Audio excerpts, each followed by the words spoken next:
celebrating 48 years on the air. Award-winning Farmweek is a production of Mississippi State University Extension. Today on Farmweek, a look back at storm losses through the tearful words of two farming families. In Southern Gardening, teaching kids about plants with a children's learning garden. In the markets, Zac dives deep into this month's supply and demand report. And in our feature, another chance to meet two logging partners, the kings of the forest, not long ago. Farmweek starts right now.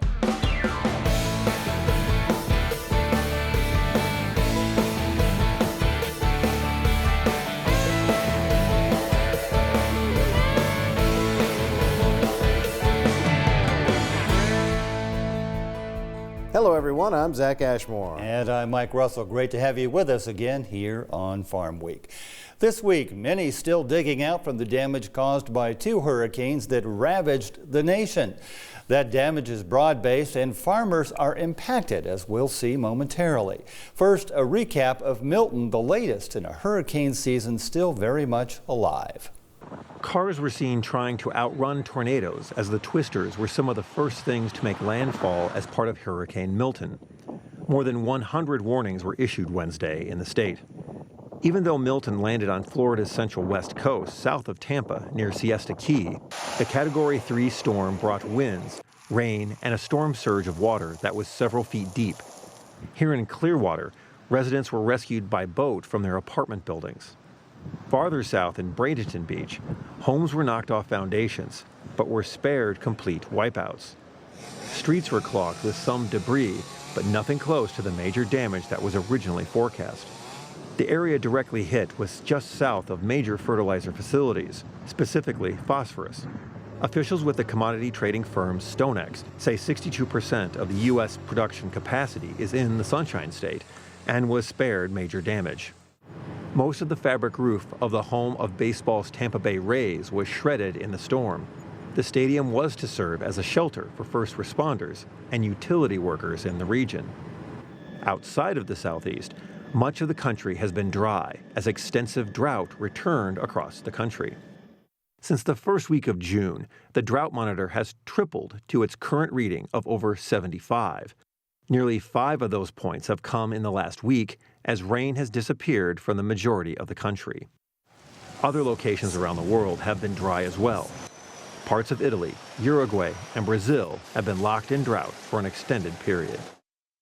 Farmers in Tennessee are speaking out about how they're suffering from Hurricane Helene, which was at the time the deadliest storm to strike the U.S. mainland since Katrina in '05. Reporter Olivia Calfee has more from Hamlin County, Tennessee.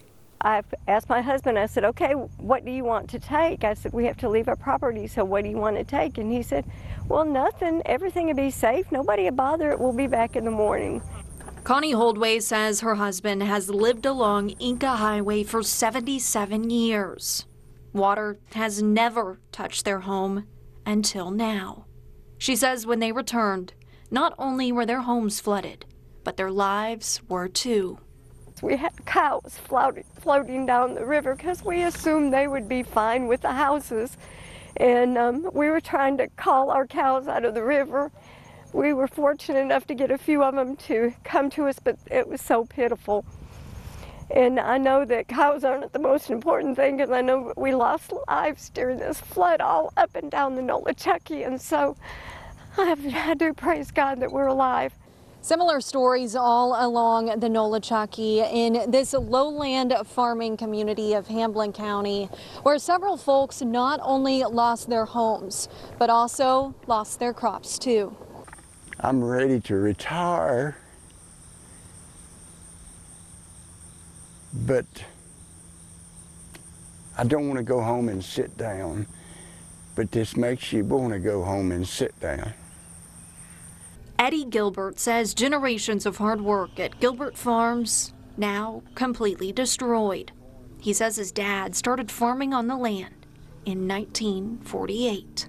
Our best estimate crop-wise, we've lost close to $500,000. Between the hay, the corn, and the soybeans, the grass, we're having to feed the cattle hay now because it's so muddy they can't eat it. It's going to take another generation. At my age, I'll never see it recovered completely. Now neighbors helping neighbors, and a community of farmers remaining hopeful that the grass will be greener on the other side. I've always said my whole life, it's always God, family, and then work. And I said, this is a time when we just have to put in some work, because God's got the plan, and we've got our family, and we're alive. On the lighter side, in this week's Southern Gardening segment, if you've ever watched kids play in the dirt, you already know intuitively that learning gardens can be a great way to educate them about plants. Here's Eddie Smith with an example down south.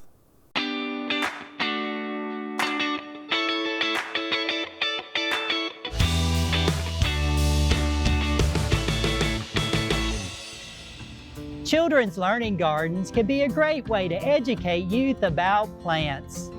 Today, Southern Gardening is visiting the Pearl Library Children's Learning Garden in Pearl, Mississippi. This garden is a joint project between the Rankin County Master Gardeners and the Spring Lake Garden Club. Let's take a look at some of the plants in this award-winning garden. As you make your way down the single pathway of the garden, you are surrounded by many different plants. You come upon a plant pot person with a beautiful portulaca plant representing its hair. I love the dark pink blooms that stand out against the green foliage.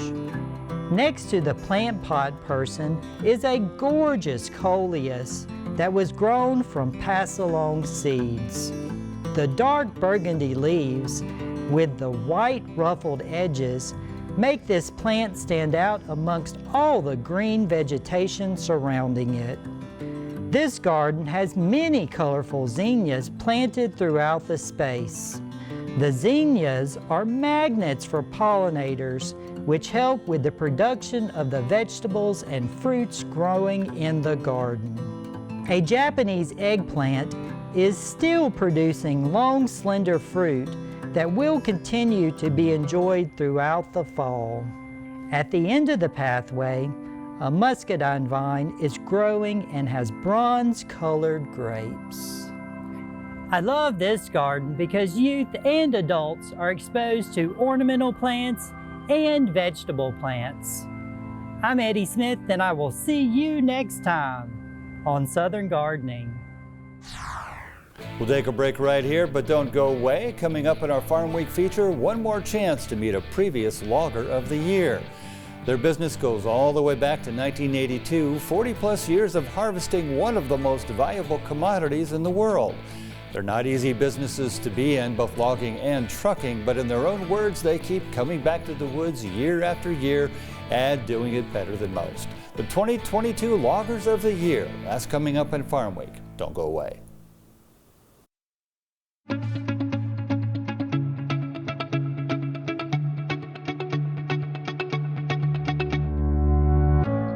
I believe in people and their hopes, their aspirations and their faith, and their right to make their own plans and arrive at their own decisions, and their ability and power to enlarge their lives and plan for the happiness of those they love.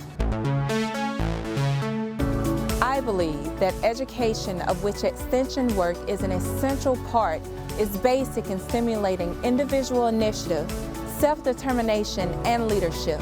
That these are the keys to democracy, and that people, when given facts they understand, will act not only in their self-interest, but also in the interest of society. Because I believe these things, I am an extension professional.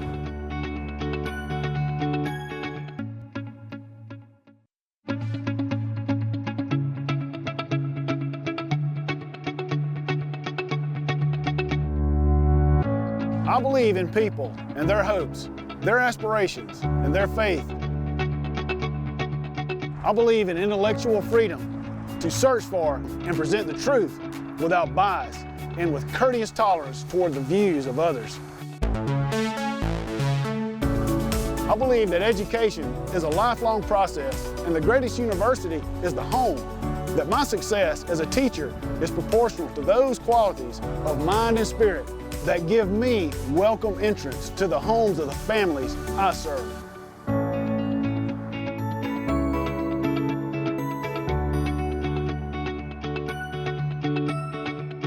Because I believe these things, I am an extension professional.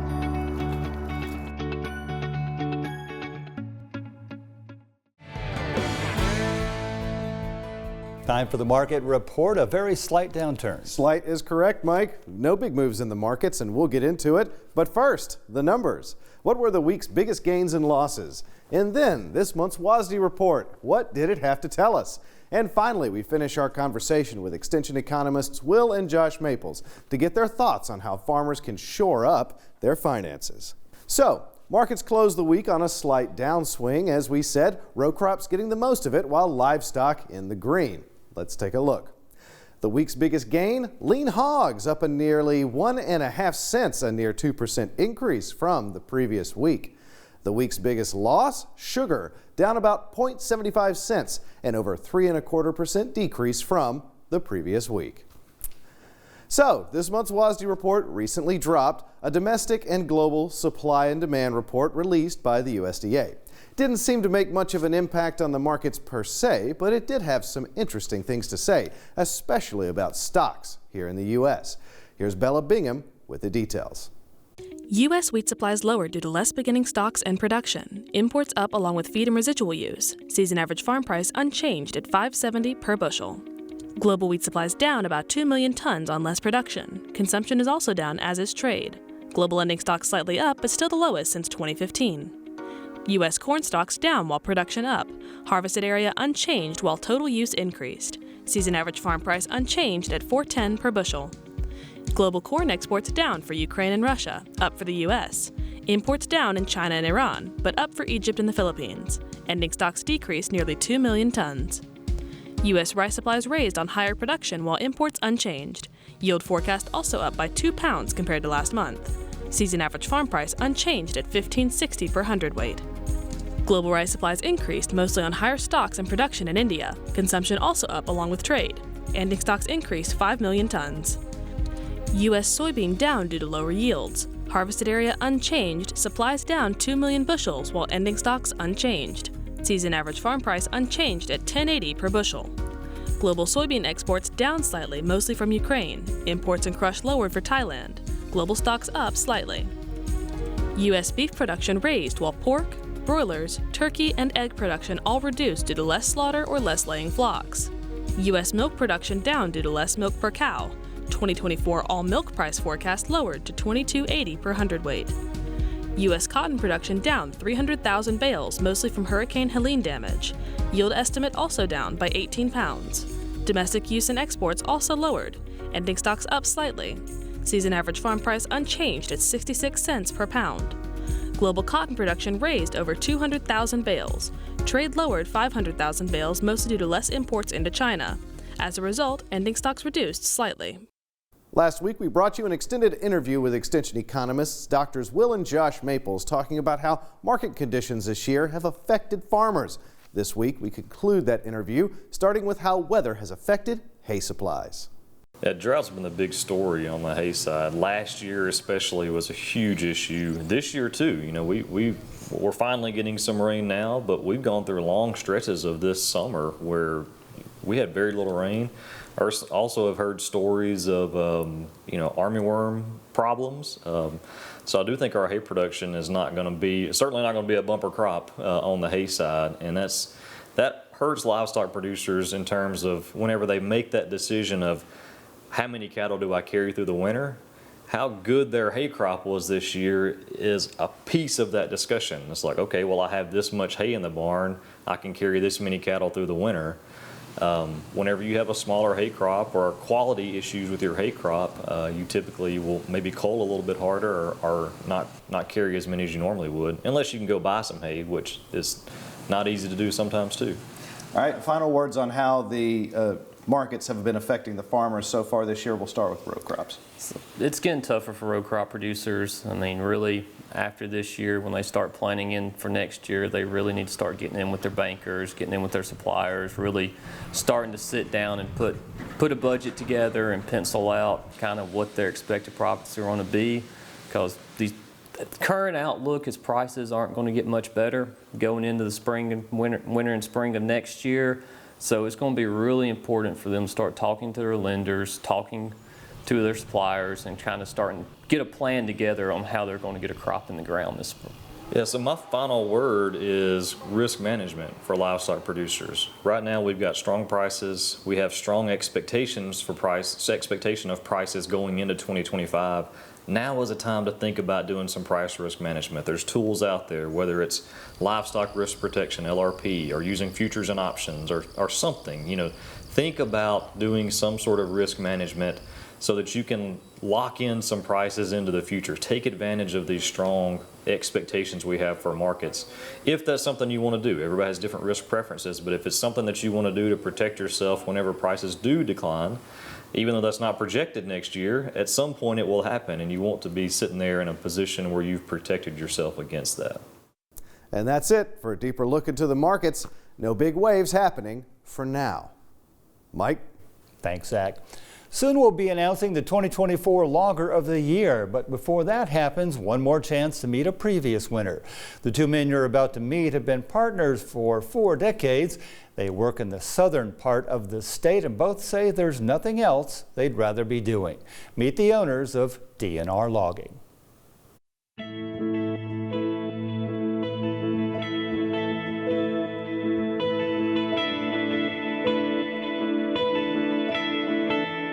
It's said often, but bears repeating, that the forests of Mississippi are among the most breathtaking natural resources in the state.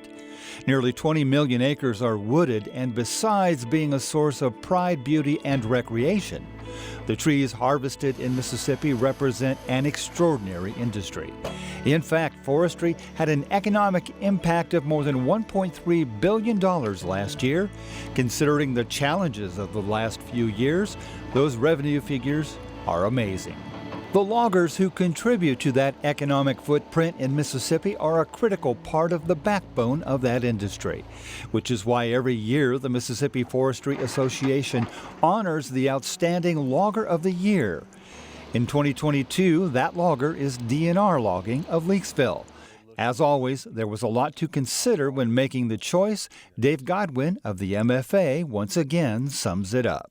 The Mississippi Forestry Association's Timber Harvesting Committee looks at loggers from across the state of Mississippi to select the winner for this award.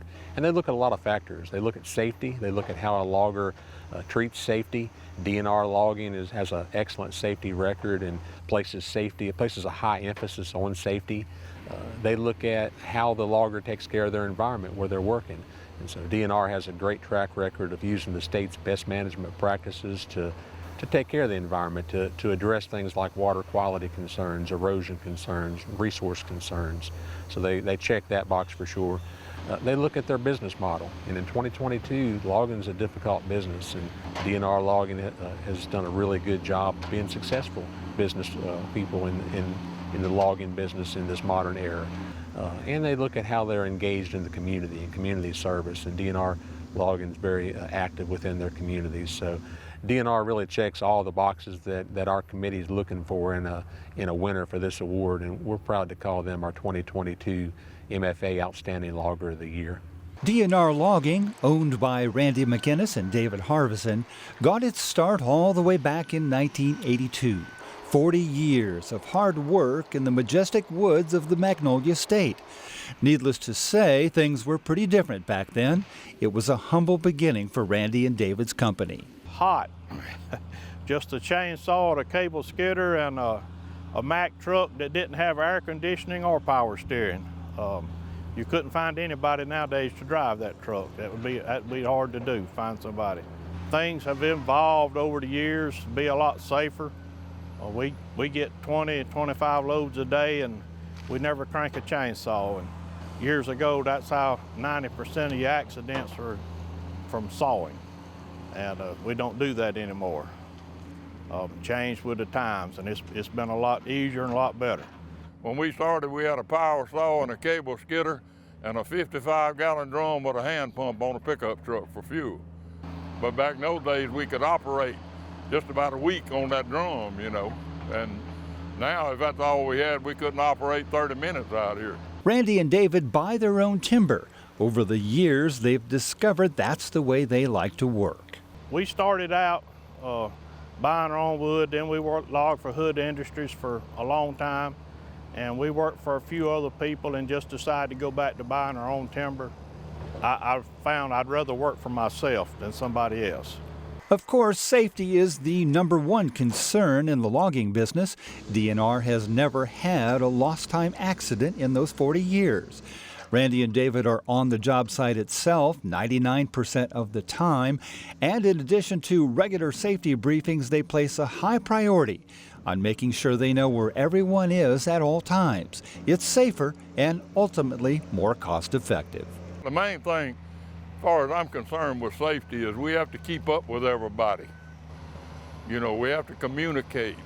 And, you know, we got radios and all this equipment, and, you know, we can communicate. Everybody's boxed in, rollover protection, everything on this equipment. But, you know, like somebody might get out sometime and walk hunting a property line or something, you know, and if you don't see them pretty regular, you got to find them. And that's the main thing, is just communication. Everything costs a lot more. Logging rates haven't changed with cost of equipment. You just have to be more productive to make up for it. It's a lot safer. Like I said, we don't have anybody on the ground. Everybody sits on the machine, so that makes for a lot safer operation. Trucks, trailers, all that's a lot nicer, you know, than they used to be. Just everything has changed for the better. Needless to say, care for the environment is a big part of the harvest operation. DNR is careful with ramps and access points. Water bars are established to prevent erosion. Stream crossings are arranged and roads are carefully managed and rehabbed if necessary. Bottom line, DNR pays careful attention to forest management plans. After all, David says, they want everyone to understand just how renewable the forest is. The main thing is not necessarily about our company, it's about our industry. You know, a lot of people don't realize timber is a renewable resource. Somebody will be right here where we're standing in about 14, 15 years, and they're gonna thin a plantation here, you know, and then it's gonna go from there. And then a few years later, somebody's gonna do a second thinning. And then years after that, somebody's gonna clear cut it again. I mean, that's how all this timber's got here, you know. It's about people replanting. Ultimately, Randy and David are men of few words, but they and their crews are known for being easygoing. After all, when you've been out here in the woods this long, it helps to love what you do and enjoy the company of those you work with. Glad the good Lord has left us here to log for 40 years. Like I said, I've enjoyed it. Been some hard times, but been some good times too. And I'm very fortunate. A lot of people hate to get up and go to work every day, but I don't. I like what I do.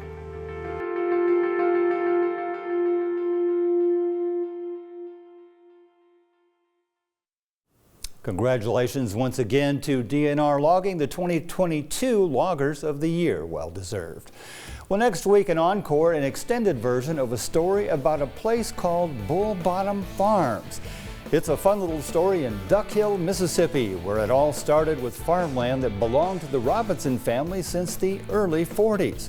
But all these years later, a new idea for how to work the farm and make it appealing to the public is growing in the hearts and minds of the Robinsons. Bull Bottom Farms and Agritourism. That's next time on Farm Week.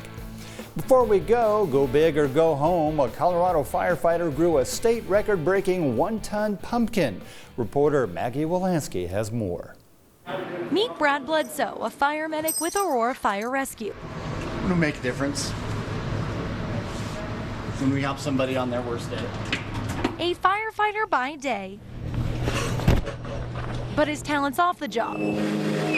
Growing gigantic gourds. It gave me like a good escape from work and breaking up the monotony of every day. This pumpkin, named Winifred Sanderson after the Hocus Pocus sisters, weighs 2,083 pounds. It smashed state records last weekend. I officially have the title of largest pumpkin ever grown in Colorado. You might think growing something this big might have a big story behind it, but it really just started with filling out the family's yard. It was just grass and needed some like landscaping love, and she was like, why don't you just throw a pumpkin in? And I was like, well, why don't we do one of those big pumpkins? He ended up growing an 195-pound pumpkin, which he thought was big. So I decided to take it to a weigh-off, and my daughter at the time, she was 4, she goes, Dad, why is your pumpkin like the smallest one here? A simple question from his little girl turned into the now prized possession sitting in their driveway. I'm kind of immune to it, but it is still mind-boggling that these pumpkins can get so big.